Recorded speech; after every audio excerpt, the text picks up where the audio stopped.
You doing it? Yeah.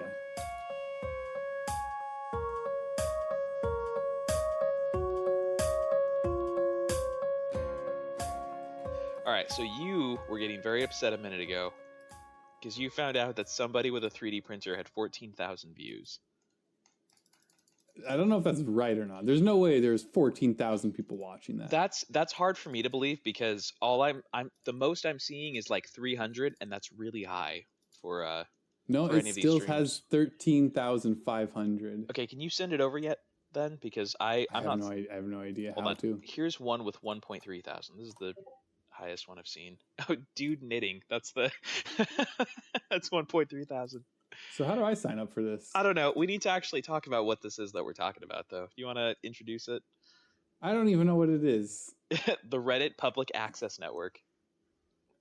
It's live streaming on Reddit. It sounds Okay. It's as bad as it sounds. So from what I understand, there's a very active and popular subreddit I've never heard of before called rpan, which is known for it's famous for shit posting, and it's incredibly good at it. Like, you've got to see the subreddit. It's really, really good at just these incredibly just random ridiculous things that they post. But somebody realized that rpan, the subreddit domain, could also be the Reddit Public Access News or Reddit Public Access Network. And so Reddit decided to run with this and build in, I'm really not sure if it's an April Fool's thing or what day is it today? August 20th? Yeah, I don't know what this is. 20th. But for some reason it's there's now a giant live streaming portion of Reddit that's just like all of these. It was just announced today. Yeah, it was. From what I saw. It's really. Oh wait, hold on. What's this one next to it? Is this just a banana? Yeah. Do you see it? 2 bananas in a bowl. Yeah, this is great. Oh man, no, you've missed some really good ones from today. Oh hey, here's some guy jamming on the piano. Ooh, he's pretty good. Yeah, he was singing too, and it was. Gosh, he did not have a good singing voice. Oh cool, here's another fish tank one. Okay, so my favorite so far has been the live streams of the fish tanks. A couple of them are not good and everything, but there was one I really loved. Okay, and this is going to take a second for me to explain. So did you want to talk shop with your streaming really quick, or can I go on to my little tangent? I wasn't going to talk about that on here. But before we continue, I want to. I think my recording's good enough. We'll make do. Yeah, I think. Damn okay. it! Are you kidding me? Going to that site, going to rpan made Reddit use a new layout. I'm sorry. Instead of the old. Okay. I mean, I switched over long ago. I hate it. Hey, you know what? It's not just because it's change. You know how I like condensed information, which is exactly what the old layout is like. I want to show you some ways to lay out your phone that like condenses it to a ridiculous degree, because I'm really curious about what you'd think. Like everything on there, like, an entire corner of just like showing CPU clock speeds and battery usage stuff. So I like that. Yeah. For the most part, except on phones, since the screen is so much smaller, it can oftentimes get a little, I don't know. I think on phones I prefer sometimes like a really simple and clean. So I have two things to mention really quick before we really start this thing. First of all, this public access news is really showing me some stuff that I think is really incredible. My favorite, so there's two that are my favorite so far. One of them is Reddit plays chess against Reddit, which is wonderful. I think that there's 2 streams going on right now, and each stream is one side of the chessboard. And really? I'm really not sure about this. Because I'm only seeing one team, but it's showing me on my screen like, hey, listen, the team that you're currently viewing is the black team. So you're team black and you're against team white. So I'm really not sure. It is really cool to see though. No, but my favorite one so far was this fish tank one. It's really cool because what this guy, okay, it wasn't really cool. It was really dumb. But what I really liked about it was that it was this nice fish tank. There was some fish and everything, but you weren't looking at the fish tank. You were looking at his house through the fish tank. And so he was in the background just doing stuff. And I think he was doing something ridiculous, like putting up pictures of Bob Ross around his house to see if anybody would notice them. But I really love this. That sounds absolutely boring. No, I know, but I love this idea of viewing reality through a different lens, where the thing in your forefront isn't actually the thing that you're incredibly interested in, but it just happens to be the thing that the camera is focused on. Does that kind of make sense? How you have like this thing in the forefront and then like this crazy stuff happening all around. So you kind of view the Yeah, whole world I through this understand lens. very kind of the idea. Yeah. Anyways, I don't know why, but I really like the fish tank for that. What? Oh my God, what am I watching right now? Space goat stuck in wormhole. Send help. I think we need to move away from this topic. This is just good. I can tell this is gonna like just take up all your time. Yeah, I get pretty emotional about space goats. Better stop this. How you doing, Jake? How's life been?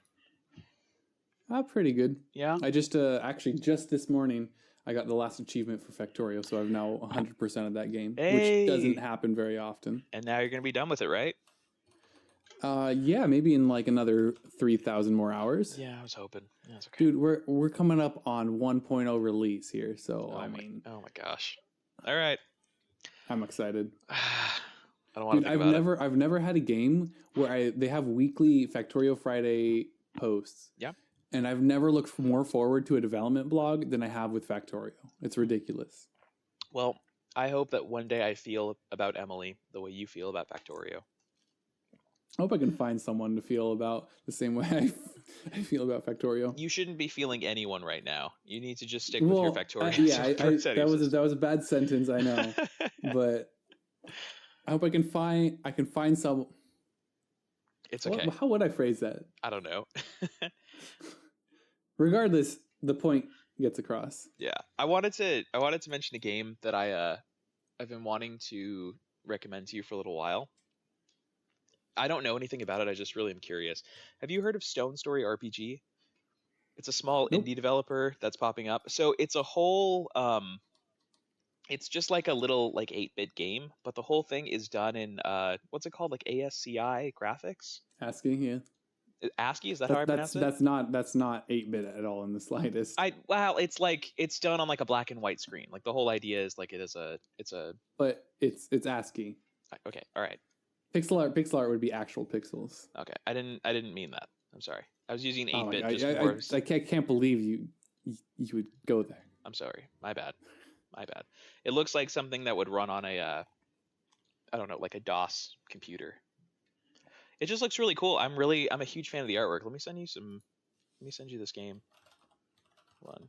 Can I just send this? So basically it sounds like Dwarf Fortress.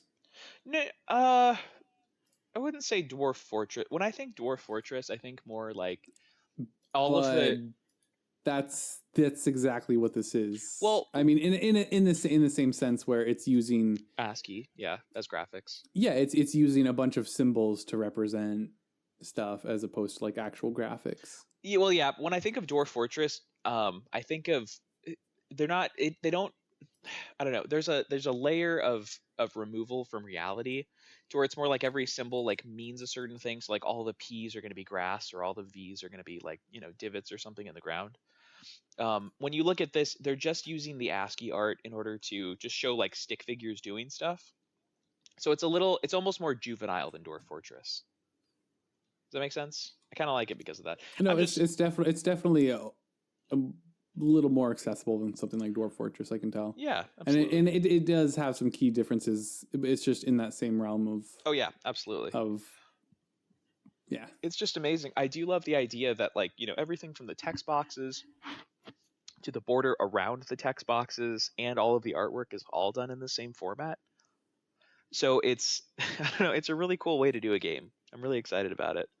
Anyways, I've had my eye on it for a while and I've been meaning to mention it to you. So I thought I'd just bring it up here and say, hey, you should keep your eye on this because it looks like something that you'd like be mildly interested in just looking at sometime. Yeah. Probably look at, but that's about as far as I'll go with it. Yeah, well, most likely. Never mind. I tried. What do you want to talk about? Well, you have a topic on here from July 23rd. And it's been kind of it's been in the back of my mind every time we mention podcast. Let me see. I want to know why you want to talk about my driver's license. No. That's not how this went. We were in the car driving somewhere. I don't remember where it was. Yes, but I I don't remember what I said about my driver's license I ever. think okay, so for everyone listening, on the podcast notes that we have, it says Jacob's driver's license, and I posted it. That's all it says. Yes, I posted it because at some point you mentioned something about your driver's license, and I said, "Oh, I'm going to add this into the podcast notes because you said you wanted to mention it on here." I think it had something to do with a roughness, like a texture on part of your driver's license to show authenticity. It was something like that. Do you have any idea what I'm talking about? Well, okay. I have my license, or I have my wallet right here. Let me just grab my license. Okay. And I'll see if that's even remotely related to what. Well, so I remember that it was I think you like went to a bar. Oh And yes, that's okay. That's right. hey, Okay, it's I coming thought back to you. him. Okay, I thought when you say driver's license, you mean I want to talk about driver's license and how good of a driver he is, Oh, or no. what he thinks of drivers on the road, or something weird like that. No. No, but so when I went to, where did I go? Yeah, it was a brewery around here, Okay. and obviously they want to see your ID to make sure you're of age. And the guy he grabbed it with both hands, looked at it, but then he took his thumbs and he just rubbed it along the bottom, like the bottom quarter of the driver's license. And doing that myself, all I can really tell is that there's a texture from the signature underneath my picture. That's erased. That's like has texture to it. My birth date has texture to it. And then there's also this. Oh yeah, and then I guess my birthday is also stamped into it. It's not raised, it's stamped into my actual picture. So I don't know if, I guess that's just in cheap fake licenses that's common to skimp on. But yeah, I don't know. I guess it's just hard to mimic. Yeah, I guess so. But I've never seen him do that. I haven't had I'm not going out all the time, but I have had people check my license before, and I've never had that happen. So it was really weird. I'm too lazy. I'm sorry. No, that's all I had to say. Okay. Yeah, I'm too lazy to get mine right now, but I am curious. I'm sure it has it too. Like I'm not using a fake license or anything that you know of. But yeah. Well, that is cool. It's cool going back. Like, okay, so it's been a little while since we've recorded. I think it's been 3 weeks. Is that what you said? At least, yeah. Something like that. It didn't mean to be this long. I think originally the plan was to do it the day after the second podcast. But it's cool. Yeah, that was the original intention, and then then it never happened. Even though I kept saying, "Hey, we should do the podcast." Oh yeah. We were just like always kind of putting it off, No. And then you just kept adding more stuff. Well, of course I'm adding more stuff. It's just whatever's been on my mind. But no, we like had a camping trip and stuff to do. I don't think I've been like avoiding doing it or anything. At least I don't actively think I was avoiding it. This is cool. I kept bringing it up, especially like for the camping trip. I'm like, hey, we should get something out. Yeah. And then the week after the camping trip. So this is interesting. What's your one up here called Firefox versus Chrome? So that was your topic. Man, this has actually been a long time. I guess this is July 16th, so that's over a month ago. Mm-hmm. So something I did is I used to have, let's just say I wasn't the most secure when it came to passwords. I used repeat passwords a lot, and I know that my password had been out there in security leaks before. Password 123, everyone. JacobLarson@gmail.com. Right now. Go for it. Yes, that's exactly it. That's the email address. But no, so I knew that because I'd had people log into my Steam account. I think it was the second time it had happened. And this is log in with username and password. The only thing keeping them from getting in was the fact that I had the authenticator on there. So they had to have my phone as well to get the code. So I finally decided, okay, I'm going to stop being lazy because it's going to bite me in the butt one day in a really bad way. So I finally decided to get a password manager and like not use Chrome save passwords anymore. Mm-hmm. For the sake of not making that information public, I'm not going to say which password manager I'm using. I don't know if that matters at all, but I didn't know there was what I also did is I moved from Chrome to Firefox because I decided I just wanted a fresh start. I didn't want like any saved passwords or anything. Mm-hmm. And especially considering I don't like don't like some of the things Chrome has been doing, especially with the threat of maybe ad blockers not being able to work on Chrome soon. Mm-hmm. So I decided I'd try Firefox. How do you like What it? do you know? Well, first off, what do you know about Firefox? Have you used it before? Yeah, I used to use it all the time when like back in like the Windows XP days when I would use, computers Well, with that. yes, but I mean recently, Recent because I was one of the first adopters of Chrome back in its beta. Well, So, so this is but Chrome is quite a bit different now than it was back then. yeah, so this is kind of the reason I wanted to bring it up. I about a month ago I switched over to Opera. So Yeah, I see that down here. what? How do you see that? Oh, I put it on the notes. Dang it. Yeah. I was trying to I keep think it you secret. I deleted it. decided to delete it. Yeah, I decided to delete it. Dang it. Yeah, I switched over to Opera. So no, I have not used Firefox recently. I've been in the Opera camp Oh, for web interesting. browsers. Yeah. Of all choices.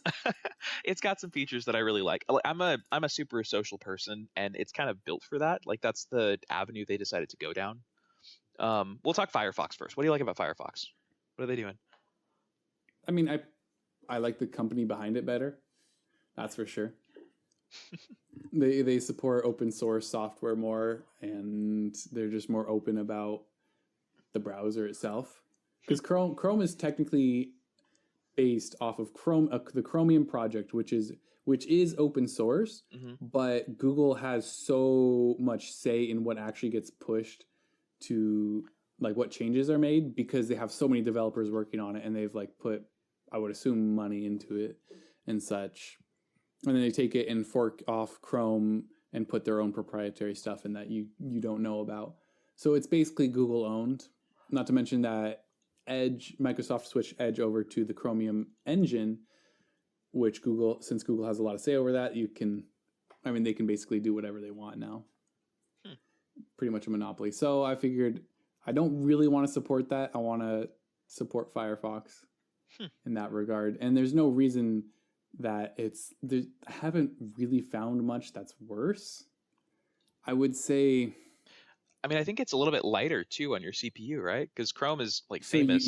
you say that, but what Chrome does is it uses more RAM. So this is my experience. I would say Chrome uses more RAM at the expense of using less CPU, or I should say it uses less CPU at the expense of more RAM. Okay. But Firefox, it feels like it uses more CPU. As best as I can tell, it uses more CPU and a little more GPU. Okay. And that was actually a really big problem right at first for some reason. I was getting ridiculous, like for a while, just out of nowhere, for no reason, 100% CPU usage on Firefox. And it doesn't handle a lot of tabs nearly as well as Chrome did or does. Maybe like it's just I mining could, Bitcoin. So something I would do, well, actually no, because I have multiple layers of blocking for that kind of stuff. Okay. Don't. It's okay. Like I always thought that was weird because don't go there. well, that's the thing. Like if there was I don't think I'd mind it that much if companies were to do. Okay, I'm going off on a tangent. Finish your thing first, and then we can go off on this tangent. This is too much of a tangent. No, that's basically it. I'd say one of the biggest problems I have is just slower when dealing with a lot of multi-tab stuff. Mm-hmm. One of the problems I had, in fact, was it would just straight up like kill background tabs if you had been away for them for more than 5 seconds practically. And that was a really big problem because I'd go back to a tab and it would have to refresh and reload the page. So I had to find a way to disable that. Thankfully I did. But it still feels just a little more sluggish. But at the end of the day, I'm not really losing much. I don't like how, so like for example, I haven't found a restore closed window button or hotkey or anything. Like with Chrome, I could press Control-Shift-T to open a new tab. And if I'd closed an entire window, and that was the last thing I had closed, it would open up the entire window again in all the tabs, which was fantastic. Or no, sorry. I don't think it quite worked like that, but I could open up entire windows I had closed. With Firefox, it's kind of a pain. I have to click on a button in the toolbar, and then I have to go to History, and then I have to go to Recently Closed Windows, and then I can find them there. No button at all. And downloads, when I click show all downloads, it opens up in a whole new separate window instead of a tab in the browser. I don't like that. I would just much rather be able to, press on Chrome. I'd press Control J, open up, and it would be in a new tab I could press. Okay. It's pretty much the same thing with Firefox. It just opens it up in a new window, and I'm not as huge a fan of that for whatever reason. Oh, all right. So it's just a bunch of little things, but for the most part, it's pretty good. Cool. Yeah, I mean, I've never had anything against it. I felt kind of bad when Chrome came on the scene because it really took over fast. Like everyone like immediately started getting onto Chrome. I guess it did some things. I think it was easier to add extensions actually. I think that was the big thing. Well, I think with Chrome, the biggest, sorry to interrupt, but I'd say the biggest part is that they were actually they had the best support for new technology. Like HTML5, Chrome had some of the best support when it was just starting to come out. That's fair. Yeah. So that was one of the things I liked about it, is because if you wanted the latest, you got Chrome. Yeah. I've always I mean, I guess I'll talk about Opera a little bit now. Like I've been with Opera for a long time. My first time ever using Opera was on my Nintendo Wii, because the Nintendo Wii actually had a web browser built into it that ran Opera. So I always kind of got used to it as like, okay, it's like a low power alternative to to using web browsing. And for the most part, like when you're a kid, that's really all you need. Like how many web pages you can have open? Like 2? Like you don't need. Well, you're also on the Nintendo Wii, so I don't want to discredit your experience. However, well, I used it. I mean, after that, it became like people would ask me later on. Like I remember there's a lot of friends I used to have that are like, hey, listen, I don't have a good computer. Like this is like back in high school. Like I've never owned a laptop before. I'm still on like the family's old like Power Mac that they'd have in the house. But all the web browsers have moved past it and won't actually, like, I know that for some of the old Power Macs at one point during like, I want to say like 2008 or 2009, they Google Chrome stopped supporting them and you could not download it, and you couldn't download Firefox either. There was a big problem with that. So it was either use an old version of those or download the newest version of Opera because it was low power enough to still work on them.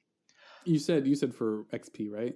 No, this is for Power Mac. It was like for for Power Mac. Sorry, Emacs. I know you had mentioned XP earlier too. So yeah, I was a little confused. Yeah, I've used it a little bit. Firefox is where I used to use or XP was where I used to use Firefox.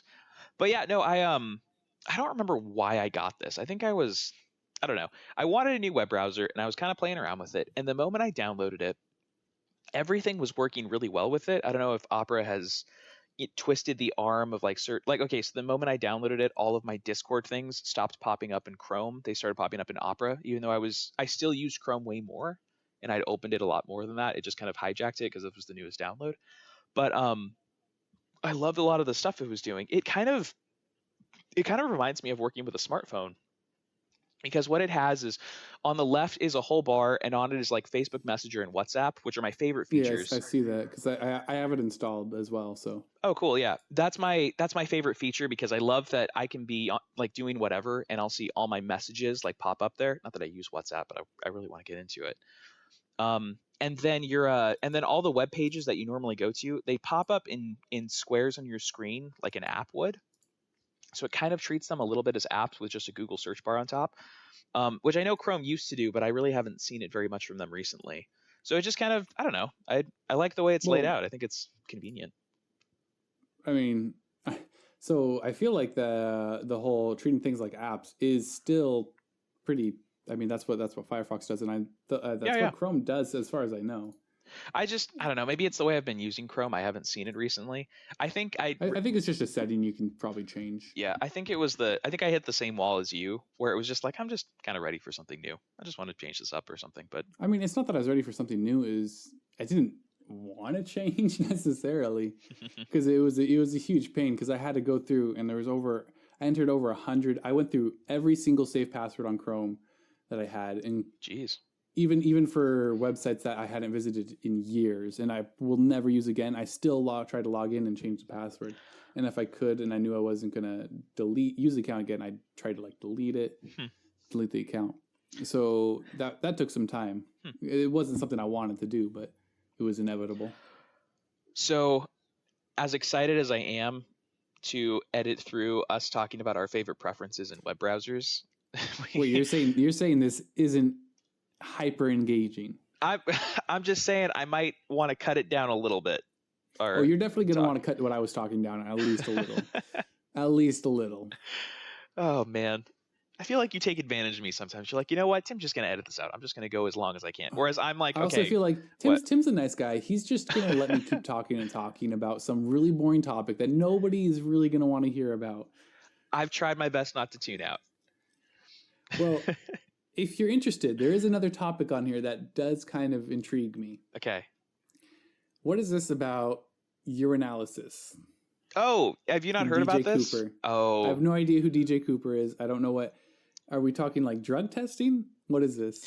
okay. So yeah, this is a famous thing that happened in Europe a little while ago. It was a funny story that just popped up, and I just thought you'd get a kick out of it, so I wanted to mention it. I think it happened a few weeks ago. I'll don't Google it because I wanna No, I word it a haven't certain Googled way. anything on here. Hold on. Okay, when was this? When was the story? This was September 7th, 28 year. No, that wasn't it. You Was it this posted it one? on August 5th. August 5th. Oh, yeah, that's when it happened. Okay, cool. It was like August 5th or August 4th that this thing happened. So Europe has its own. Oh no, he's an American basketball player. Okay, so he's a guy from the USA who's playing for Monaco. Yeah, he's playing for the city of Monaco from he's from Ohio originally. I don't know. It gets kind of confusing because it's like an international kind of thing that he's doing now. He's not playing in the normal NBA. Is the point I'm trying to make here. But he is a Mhm. professional athlete. So his name is DJ Cooper. So his name's just DJ. Um, and What a name. his name's DJ, and he's been playing for them for a while. And so a while ago they needed to do a drug screening. It was the beginning of this month. They needed to do it so that he could start playing the games and stuff. So he sent in his stuff, and then they decided to cancel his contract and let him go. But it was because of the reason that it was because of what it turned up. So he went in for the drug test, and he gave them a urine sample, and his urine sample came back positive for pregnancy, which is why he was which Okay. is why he was Well, fired. isn't that possible though? I'm confused. Wait, what?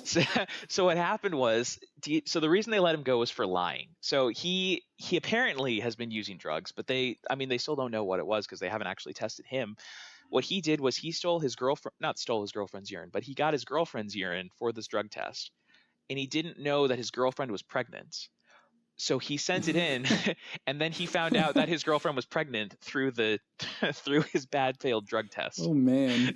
It was just a funny story. So he just had a double bad day. He lost his job, and he found out he's got a baby to take care of. Oh man. So okay, but I have a question. Yeah. Would it theoretically be possible for a man to have like just a hormonal imbalance or something where it would, because isn't that something you can do to test for some sort of cancer or Yeah, some sort of some like kidney failure or something like that? I believe so. I mean, what you're really looking for in the urine samples is either some kind of certain product. So it's either going to be like a broken down enzyme or a certain chemical that your body's making. And it happens to make it in large quantities when you're pregnant. But there's a couple other things I think that can trigger that same kind of response. I'm pretty sure it's fairly rare, though, that something like that would happen. Yeah, I figure in a more rigorous lab test, you couldn't make it fly. Yeah. Or they would probably see like just one type of thing has spiked that makes it look like you're pregnant, kind of. Yeah. But in just a simple pregnancy test that you can buy off the shelf, it's probably not quite as rigorous. Oh, yeah. So apparently, what pregnancy tests measure is something called human chorionic gonadotropin. Yes, Gonadotropin.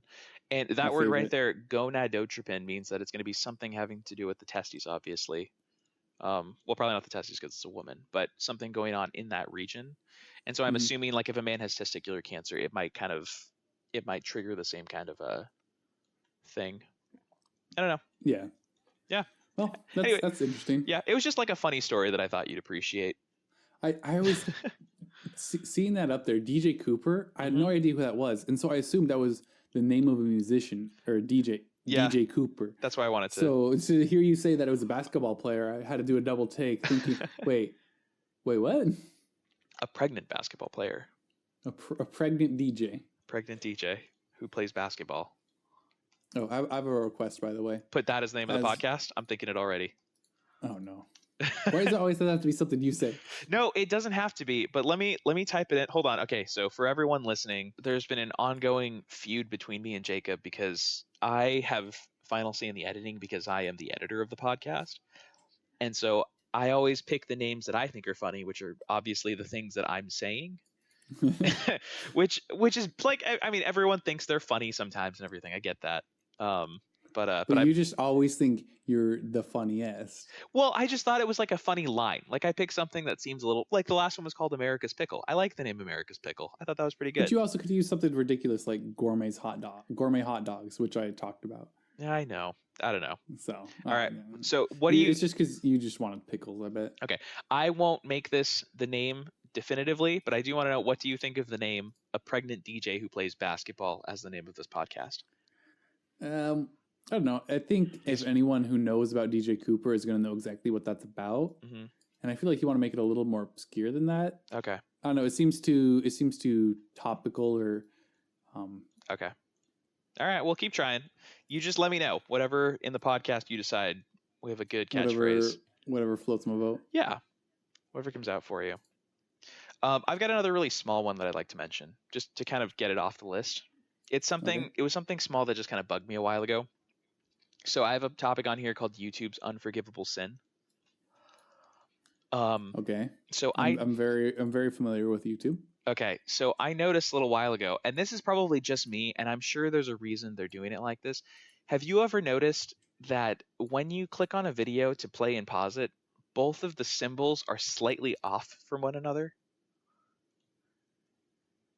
Do you know what I'm talking about? Let me check. All right, so what I want you to do, pull up any video, pull up any video, and put your cursor in the middle of the screen, okay? And then click that play pause button and say, okay, here's the pause button. I'm going to go to the exact center of this pause icon on the front of my screen and everything, and then click it again to go to the play icon. Are you talking about in the middle of the screen? Center, the middle one that pops up, right? Yes. Okay. Are you doing it? Hang on, let me get to a better spot. This is a black screen. Well, no, it shouldn't matter. Like it should just pop up no matter what. I'm saying because it's a dark icon on white. Oh, okay. Actually, hang on. I'm gonna have to open up YouTube in a private window because I have a bunch of extensions to make YouTube actually usable. Actually, for real though. This is a power user over here, people. I want dark theme. I want automatic pause. I want auto HD. I don't want to have to select HD every time I play a video. You know, we have been talking about you getting up earlier and earlier and not being a big night owl. You might have to rethink that dark theme. I'm just saying. No, I like dark theme. I'm just saying. I like dark theme everywhere. Doesn't matter. Yeah, by the way, I'm not really seeing it. How are you not seeing this? This doesn't make any sense. So drag it to the middle of the pause icon when it pops up on your screen.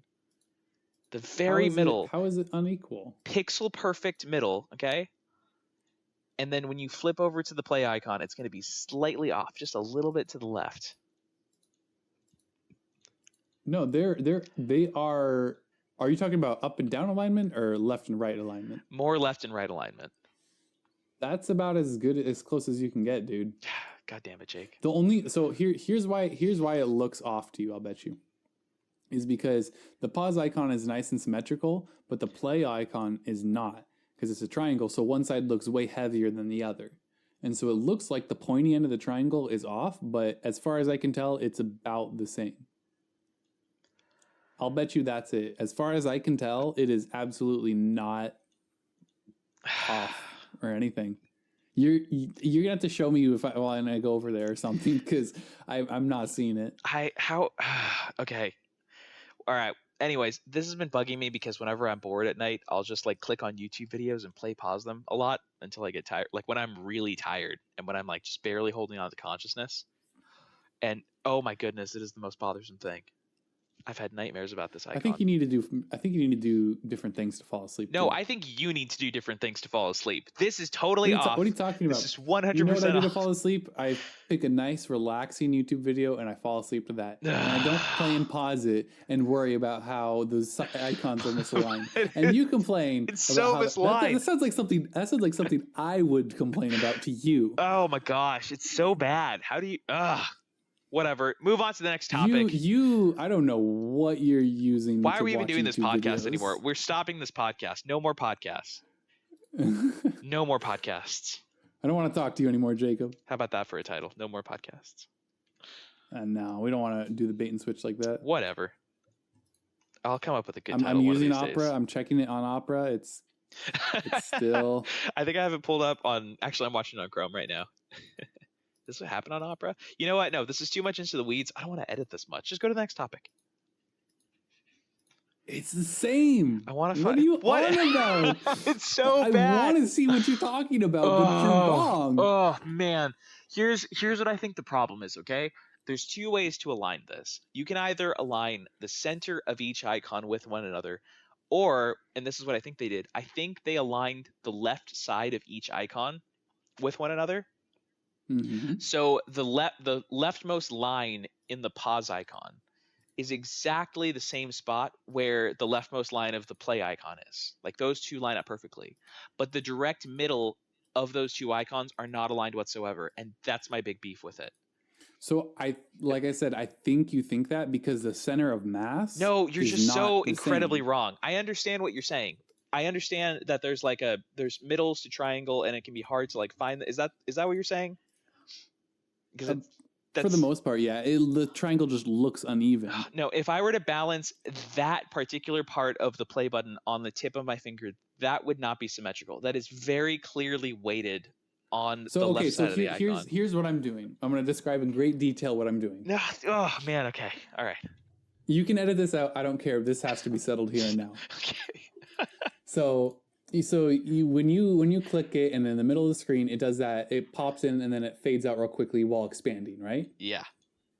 So what I'm doing is I'm putting the mouse somewhere around for a frame of reference so I can see exactly how many pixels it gets like to the side of the mouse before it disappears completely, right? Mm-hmm.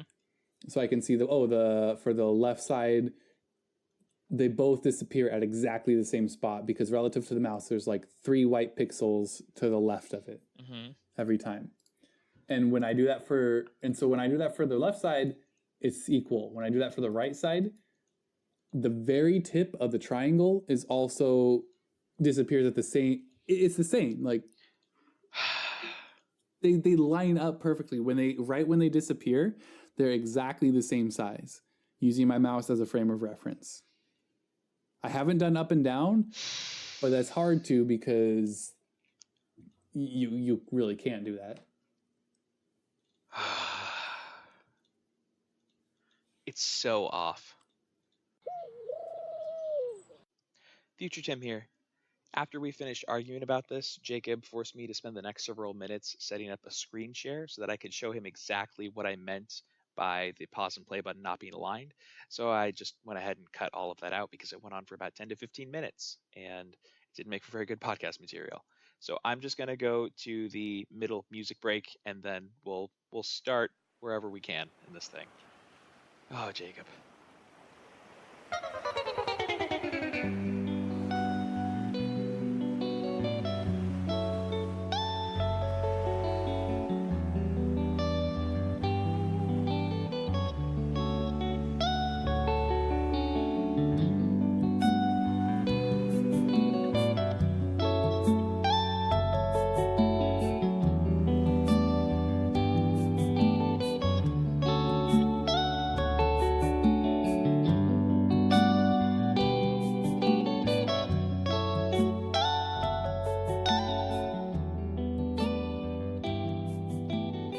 For those who want a brief summary of why Tim is wrong, it's an optical illusion, and they are aligned perfectly. He just does not want to accept that he's wrong.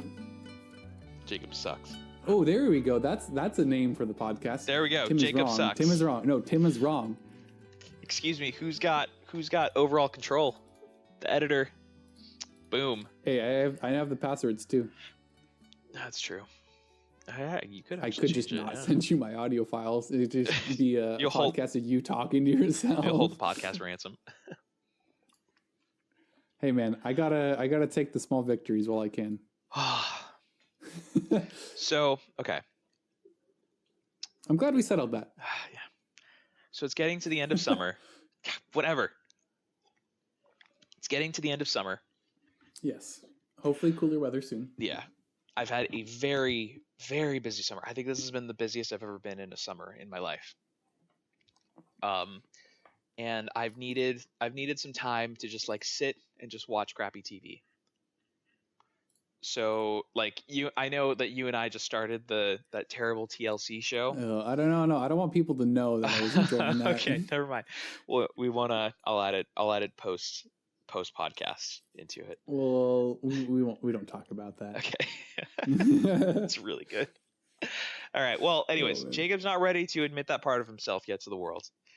What I'm trying to say is that I have been watching a lot of it on Hulu.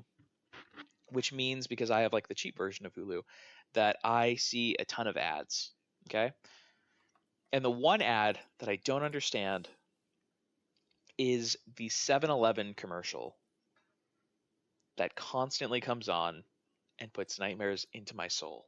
Definitely have not heard you complain. The one I heard you complain about was a progressive one. Okay. About how you need to grow up. Yeah, as millennials. That one's terrible too. I don't know why. Like their whole base of market now is millennials. Why would they insult millennials? It doesn't make any sense to me. I think it's a terrible market. Yeah, like when I haven't even seen the commercial in whole. I've just seen the end and the message they had, and I was there thinking, that does not make me want progressive. Bring back Flo. Yeah, because.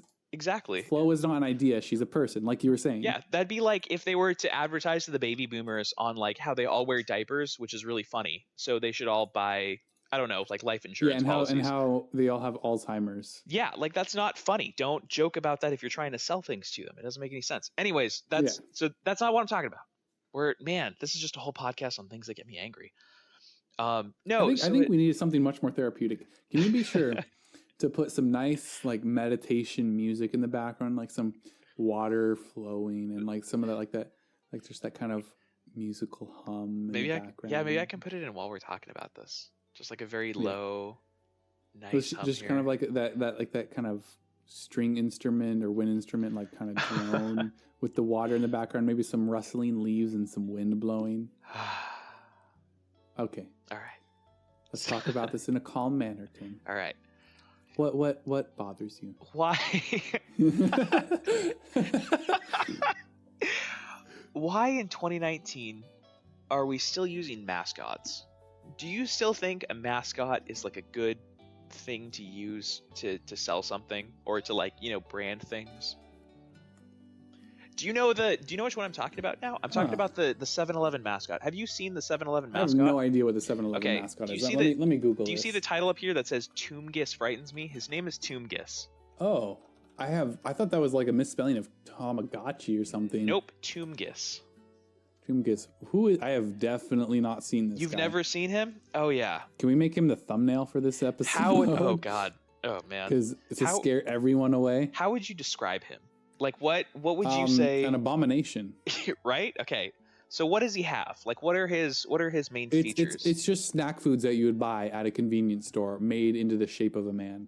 Like it's some look-alike book. Yeah. You remember those look-alike books from when you were a kid? I think so. Where it makes like a whole scene like a train, but it's made out of like buttons and pins and cloth and sources. Those are cool. So it's like that. A version I don't want to look at. Yeah, it's pretty bad. So it's red vines for his hair. I'm seeing croissants and it looks like poop for his eyebrows, but I'm pretty sure they're like chocolate logs or something. Yeah, so he has like cinnamon roll palms. Mm-hmm. He has chips around his waist. He has little bags for feet. He has I think it's a Cheeto like beard. Cheeto beard, a hot dog mouth. Yeah, so what he looks like is a homeless man. But like he looks miserable. Oh yeah, he absolutely looks miserable. Like this is like it's the definition of like a stoner who's never had a job before. This is a stoner's like wet dream when he's super when Yeah. he's super baked. This is just Like this is just not the munchies. yeah, it's not the kind of thing I would use to sell my product, but maybe I'm not the target audience for for So here's 7-Eleven. my theory. What? They wanted to appeal not to the millennials, but the generation underneath us. Okay. The really weird generation that I'm starting to realize, even at 23, I don't understand the generation beneath me. I feel like, Yeah, I like think I that feel like the older I get, the more like I dislike people younger than me I've in got a weird kind of way. yeah, I've got a theory on that. But We'll keep talking. I think they're trying to appeal to that generation rather than us, and they want him to become some sort of internet Well, joke or let's see. meme, so to speak, because you know how you can make a joke out of like Yeah. Shrek or something. Well, let's see how that holds up. When was Toomgis made? Toomgis, what is he? Toomgis mascot creation? I don't even know how I'd search for this. I would do Toomgis wiki, so Okay. that I can see what I can see on the Wikipedia. There's a fan page for him. AMPM. Oh no. Women like man who bring home bacon, so Toomgis get bacon and egg burrito.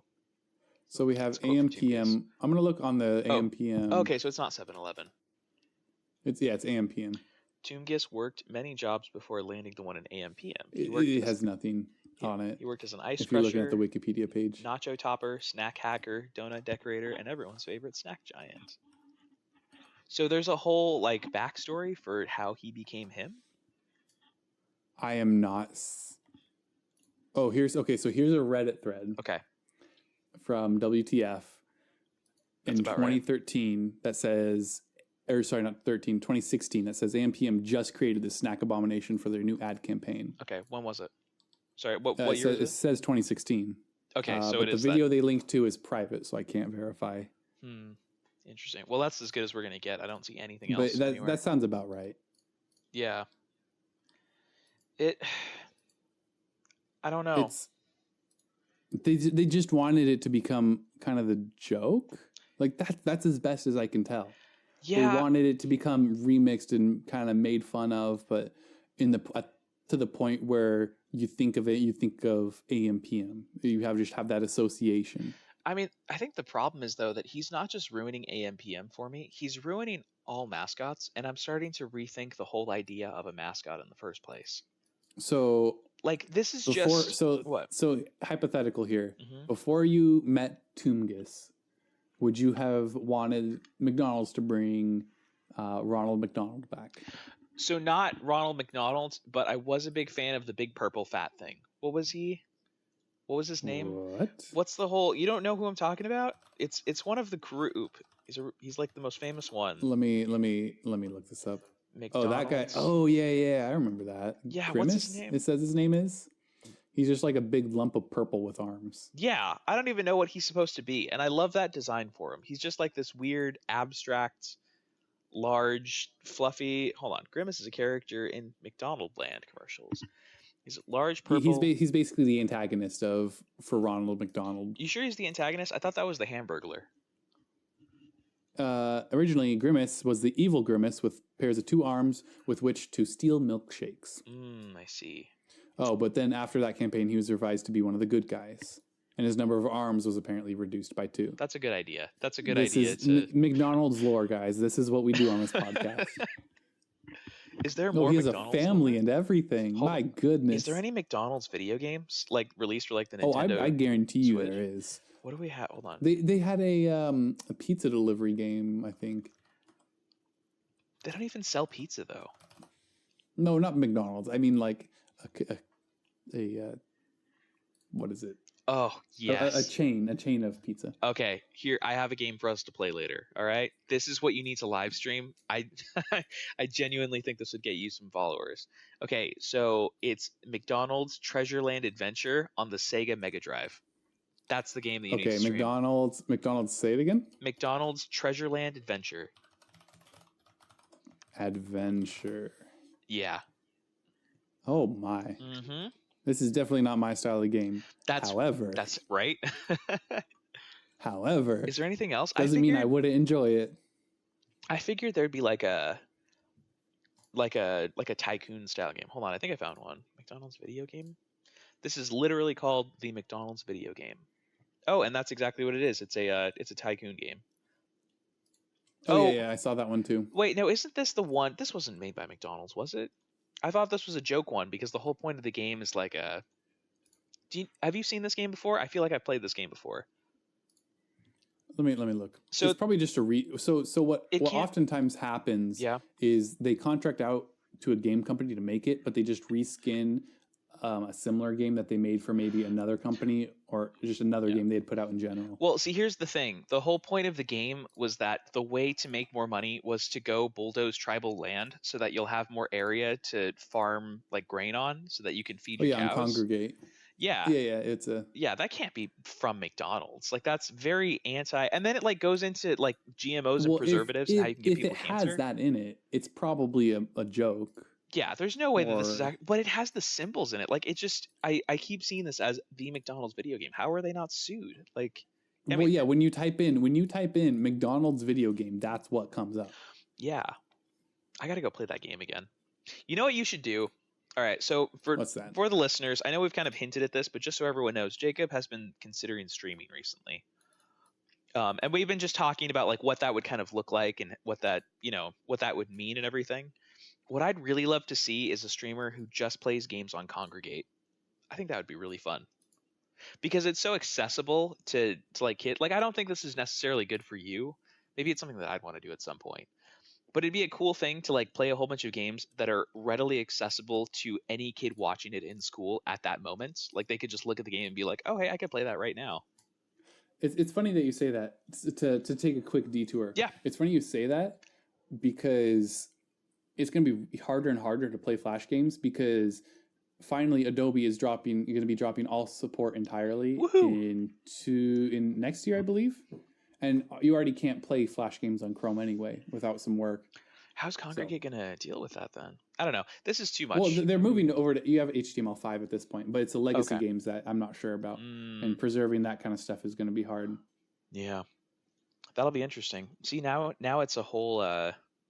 those Congregate games, they're going to get... they're going to become relics.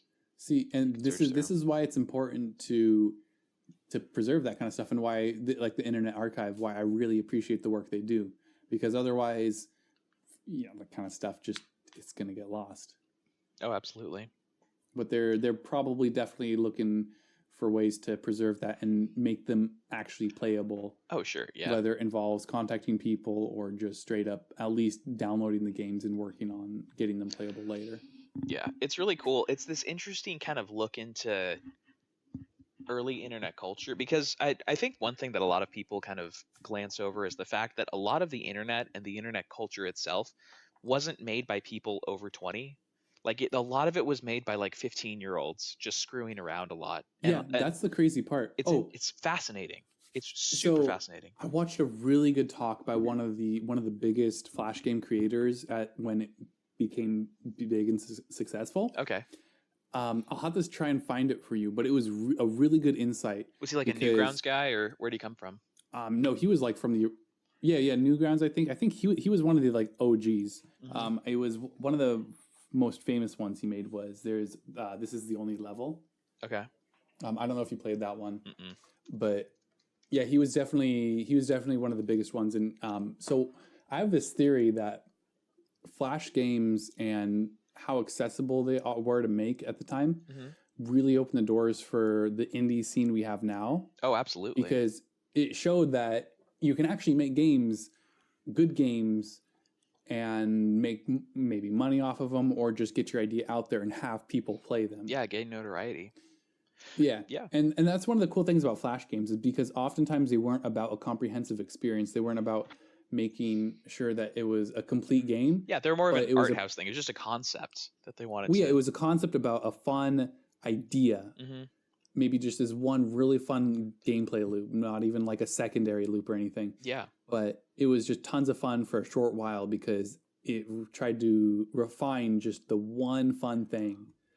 Yeah, I mean, absolutely. Which is honestly, not to get like too off topic, but I would say that that's one of the biggest problems I have with AAA games now is that they become so bloated. Oh yeah, they're very Where it's like, it feels like serialized. it feels like they have to have a lot of different components to appeal to as many different people. Like, oh, we have your crafting, and then we also have your slow mo, quick time events, and then we also have your exploration, and we have your collectathons, Oh yeah, and we have all these different things they're to appeal to very everyone. formulaic, very much so. Exactly. Hmm. But that's the exact antithesis of Flash games, where it's just one specific little mini game, Yeah, and it just does that thing really, really well. I'm assuming you've played at this point Getting Over It.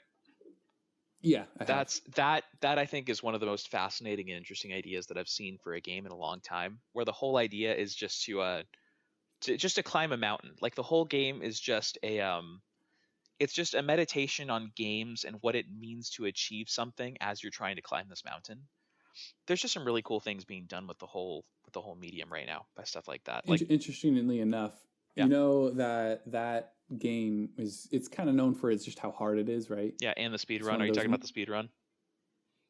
The speed run's amazing. Of it. Speed run's incredible. Everyone should go look up the task speed run of Getting Over It. It's like what, 2 minutes and 30 seconds? That's crazy. It's under a minute now. I think it's Oh, something gosh. ridiculous. Oh but man. regardless, is he the guy Benny Foddet? Yeah. Or Foddy, or however you say it, is actually the same guy who made Quap, that game where you're the track star and you have the really weird controls and you're supposed to get to like 100 meters. Yeah, absolutely. That's actually by the same guy. Same guy who also worked on Ape Out. Oh, he was on Ape Out? Yeah. Benny Fodder. Oh, that's fascinating. It's Fodder or Foddet or Foddy. I think I'm seeing Benny Fodder. Yeah, getting over it with Benny Fodder. Yeah, so he actually did a interesting talk about why you shouldn't be afraid to put your name on video games. I didn't watch the whole thing, but it was an interesting concept because now he's the type of guy who's been involved in a couple games, and I know his name now. Nope, Bennett Foddy. I was wrong. Bennett Foddy, yeah. So yeah. No, I like to keep an eye on him now just because he's had a couple interesting concepts. Oh, absolutely. Starting with the Flash games, of course, and now he's moved on to like good, solid indie games like Ape Out. Like Ape Out's incredible. Yeah, this is something that I don't know if I've been talking about it with you or someone else recently. But yeah, that whole idea of putting your name on the products that are being produced. Like I understand for most games now, it's not just one person. I get that completely. But the game designers who are putting it together put in so much effort into the game and designing their particular, vision for what this should be. I really, really appreciate it when I know the creator of the game as well as like the game itself and everything, because I don't care if something's made by EA or made by 343 or made by CD Projekt Red. What I care about is the main creator over the game, because I really appreciate and I love their visions for it. And I've been wanting to kind of follow more people like that recently. I've been wanting to get into it and stuff. Like I want to get into some of the people who make some of the Tom Clancy games, because Tom Clancy games for me are incredibly hit and miss. And so I want to follow specific people and what their careers are doing right now. But yeah, oh god, killfrog.com has gotten weird. Never mind. Sorry, I'm still on the whole thing. Did you ever spend time on killfrog.com? I think so. We'll go down a rabbit hole later. Hang on. I'm going to write down those 2 videos I wanted to send you. Yeah, sure. Bennett Foddy Talk and...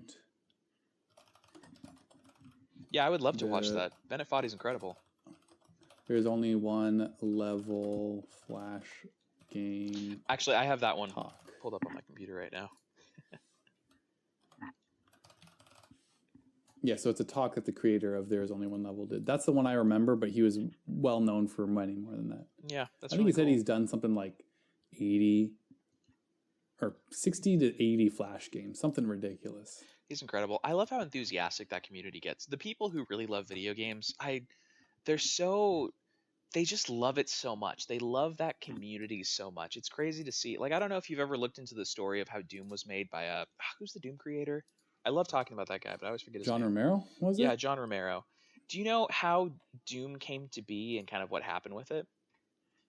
So Not really. So John Romero, he founded id Software with some of his friends, and they were all like in their 20s. They didn't have much going on. I think they were still living at home. And when they built Doom, they never made a dime off of it because they gave copies for free to all of the stores because they just wanted to get their name out there and they just wanted people to play it. So there's no real like its own, like the software itself is owned by id, but they've never actually made a dime off that original game. They were just giving it out to people. And so that's why you have so many different box arts for it, because different companies I think like Circuit City was one of the big ones that made their box art. There's no actual box art for Doom. It's all things that Are you sure about all this? Yeah. Because I was under the impression that they had it as a freeware version. They did. So they released it for free online, and then they started printing CDs and giving them to stores for the stores to sell. I have not heard this before. Yeah, and they I'll said look that up later. Yeah, they said it was funny because it was very difficult for people to access the game because either not everybody had an internet connection, or if they did have an internet connection, they still weren't savvy enough with the internet to know if they could download it and how this whole thing worked. And so they just made their freeware game a disc version and then gave those to stores to start selling to people because people were more comfortable buying the free game and having that copy of the software than they were just downloading it off of the website. Oh, how the times have changed. It's just cool. It's a fascinating story, but he's one of the people where he just loves games. He loves them so much. Well, he's an interesting character. Oh, he's fascinating. he's been in hot water before. Has he? What's he been up to? And I'm just talking about the John Romero's gonna make you his bitch. That was one of his next projects after Doom. That's awesome. But he's just kind of just kooky. I understand where you're coming from, though. He's just a guy who loves video games, even if. Hold on, I don't know about this hot water. What's this hot water you're talking about? He's just, I don't know. He's looked at kind of oddly, I think. Okay. Oh, he's definitely. It's hard because I don't know much about the guy, or. Mm-hmm. I think it was. I'll have to look into it, but I just know it was an odd campaign he ran. Okay, that's fair. It wasn't received well. Not to mention the fact that the game itself wasn't even all that great, considering the amount of hype and all that. Yeah, I'll show you some stuff that he's done recently. Okay, not super recently. There was a talk that it wasn't exactly a talk. He did one of those 48-hour coding challenges to make a game. He was at some game creators conference and he had some really kooky game that he cooked up in 2 hours. It's really good. I don't know. There's some stuff to look at, but we can change topics now. This is really fun to talk about, though. So I got back into No Man's Sky. Yeah, I saw that. Yeah. Do they still have that horrible interface where you have to hold down the button to do anything? So it has been addressed. I don't know if it's in a way that you'll like. I really like the interface now, though. I think the problem with it was so who did that originally? Was that Destiny? I think that was the first game that tried that whole thing where you click on something, you have to hold it down for the circle to finish its whole. It's miserable. Yeah, I can't stand it. So they do that on certain actions, but it's on actions that can't be undone. So if you're in a store and you're trying to sell items and stuff, you'll go to the store and you'll click on something to sell. And then you'll have to hold down the click so that it sells, but you only have to hold it down for. They shortened it a lot. It's like a half second now. It's a very quick thing, but it's just. No, it's about how long it was before. But no, it was I don't think it deserves a place pretty much anywhere. You gotta. It's just bad design. Okay, well you got to see it again because I know that they've shortened it because it used to be 2 or 3 seconds. It was ridiculous waiting for this thing to load. It's very fast, and you honestly stop noticing it after an hour of gameplay. But after it's used up 5 minutes of your life, it's fine of that hour. So yeah, No Man's Sky, it's doing pretty well. It just released their 2.0 version, and it's not bad. I don't think it's enough to go out and buy the game. One of our mutual friends has been asking me my opinion on it. He's like, what do you think? Should I be getting it? Because I know it's multiplayer and we can all play it together. It's a big survival game. And I do think the survival's fairly solid now. I haven't really sunk my teeth into it. There's a whole bunch to that game now that I haven't seen. I know there's an entire underwater portion. There's underwater base building. The base building's really good in it now, by the way. At heart, though, it's definitely still the same game. It does feel very much more fleshed out, though. If this 2.0 version had released at the time of 1.0, it wouldn't have gotten any of the flack that it had before. It feels like a whole product now. It So just took him 3 years. yeah, I mean, I feel bad for him. This is the team that did like what, like Joe Danger or something, I mean, and a you quarter of the feel bad way. for them, but then you remember that Sean Murray. I He, mean, he tries to make himself to be the victim, but he's not. He literally is just he was misselling the product entirely. yeah, Regardless if Sony got involved or not, there's no reason for him to have been saying, "Oh yeah, multiplayer. Oh yeah, you can do all this cool stuff. Oh yeah, video of stuff you can't even do in the release version." yeah, he, And Sony wasn't making him do any of that. I'm sure. no, what Sony was making him do was release it at a certain point when the game wasn't ready, and I understand it. Like they had to get a cash flow in order to actually continue building the game that they wanted to build. Um, but I don't know. It honestly just seems like Sean Murray didn't really know what he was doing when he built the game. It seems like he's learned quite a bit along the way. Like the game actually Yeah, feels like but it's. I still feel like that doesn't make his actions any less I know. stunning, especially because he tries to play off um his whole oh yeah, well I was the victim of so many threats, and I'm not saying that those aren't bad people who do that. That's ridiculous over a video game, but that's not to that doesn't invalidate all the really valid concerns that people had when the game was first released. I mean, kind of. I mean, my opinion on the whole thing is because I followed it very, very closely when it was coming out in the 1.0 version, like very closely. I was listening to every little piece of talk show stuff that he was doing, and every little iteration that the people have been posting online about what was happening inside of the company. And what you started seeing was that about a year out from the whole project taking off, they had a good chunk of the meat of the not the meat but the bones. The bones had been finished, which is like you're on a planet, you see these different creatures, you get in your ship and you can fly around. Like the main things that you think of when you think of No Man's Sky were all there. As soon as those were there, the hype started going way, way, way up. And you notice pretty much immediately he starts trying to backpedal as much as he can because there's a lot of promises he knows aren't going to be able to get in the 1.0 release. So I feel bad for him because But why did he make those promises in the first place then? because he didn't have a deadline from Sony to work with, and I don't think he realized how big of a project all of this stuff was going to be. I mean, if you never worked, Are we sure that Sony said make this game by this time? oh, I guarantee you they did that. This is a company; they want a bottom line. I'm sure they gave him a certain amount of money. It was like, hey, listen, $4 million next November, make it happen. I don't know. Yeah, It's just still fishy to me. I don't I really don't think he's a terrible guy. Like I've not seen anything from him to be like, okay, maybe he was like skimping off with the money. Maybe he didn't actually care about the project and just like was sleeping while everybody else was working or something. It just seemed like this guy bit off way, way more than he could chew. I mean, like that stuff, that's a team. Like how big is Hello Games now? Let me see. How many people? Well, maybe I'll look into this in the background because I don't want to do it while we're or looking, but I'm sure Hello Games is only like 20 people big. When the 1.0 release thing came out, they or I'm sorry, when the game finally went gold, they had a picture, and I think in the picture there was like 8 or 9 people. That's a lot of people to be adding multiplayer and all these different systems. But anyways, I don't need to defend it. It was a bad game when it was released. It's definitely playable now. It's really good, and as far as survival games go, it is fairly good. I'm a little bit worried that it's going to be too grindy. It seems a little bit grindy, but That's one of the common criticisms I've heard about it is that it's mhm. grindy, and then the base exploration is still just very repetitive, and it's still just Yeah, you've seen one planet, you've basically seen them all still, which is understandable. so that I think they've really fixed in the 2.0 version. I really appreciate that. The solar system that I started in, I think it's 5 planets big or something. There's one which has a whole bunch of rings like Saturn, which is really cool. It's just like this nice big desolate place. There's a little bit going on, but not too much.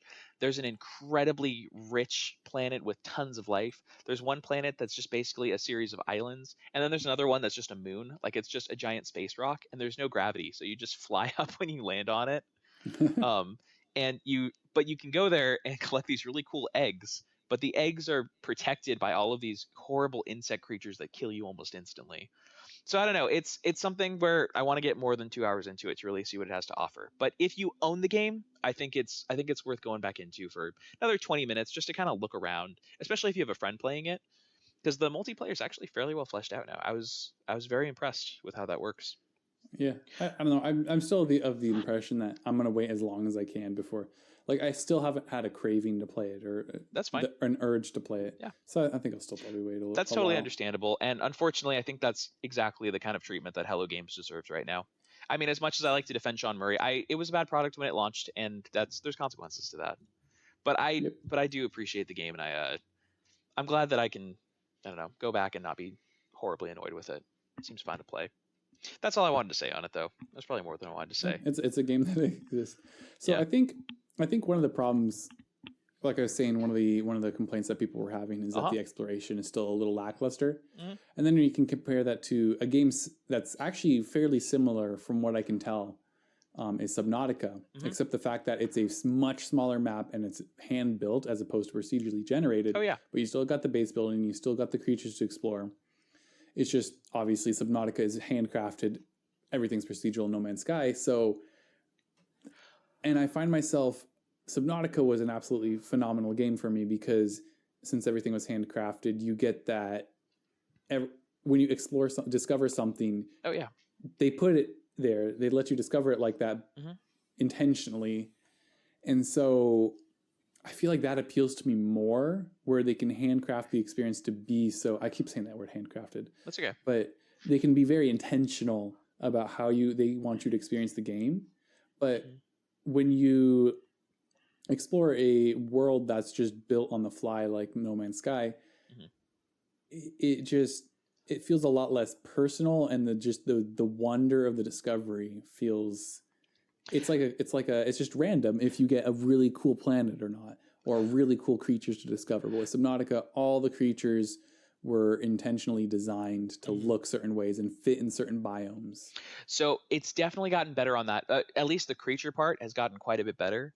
I know that. Okay, so I feel strange about this. I don't know the reviews you've been seeing. I think there's a big difference between people who just started the game and put in like 5 hours and seen like 2 solar systems, to people that have put in like 15, 20, maybe 60 hours into the game.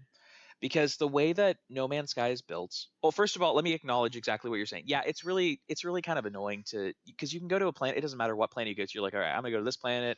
I don't care where I land. It's all gonna look flat on the surface originally, and you're gonna find some interesting caves and stuff that you can go around it, but nothing's really grabbing your attention as you're there.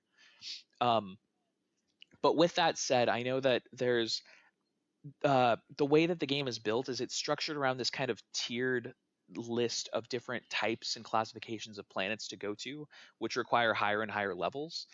And so what'll happen is you'll start a game and you'll be like in the level 1 area, and there'll be planets with very not very much interesting geography because it's hard to get around in. But as soon as you have like a very well upgraded jetpack and a good upgraded plane and stuff, you can start going to very high tier planets where like the entire atmosphere is just like chlorine and it's just burning you with acid. And I don't know how well they've done with making like giant enormous creatures, because they were teasing that. I don't know if you remember the original trailers of like, a giant, like the giant brontosaurus or something. yeah, or like the huge like 800-foot long like sandworm, like just kind of going in and out of the sand dunes and stuff. Oh yeah, that was something else we never saw, unfortunately. Yeah, I know that would have been cool. I know that I've heard from people who've put in like 60-ish hours into the game that you start getting some really cool stuff late game. Like there's some really amazing things that they hide in there. Unfortunately, it's just like the first planets they put you on, they're both procedurally generated and they're meant to be very kid-like sandboxes. So it's very much like the cool planet. Like the best one I found so far is this, like, it's a big grass planet, but the entire planet is just it's just hills, a teeny bit of water, and then just trees. Like it's just like it looks like a park. There's not too much to it. But yeah, I totally get what you're saying though. It's procedurally generated and there's consequences to that. You know what I'd really like to see though? I've been waiting for them to do this with something. I'd really like them to make a procedurally generated game with limits, like, with boundaries, like, I don't know, like a 1 million by 1 million map of like feet or kilometers or something, and make it procedurally generated, but then save the seed and then tweak the seed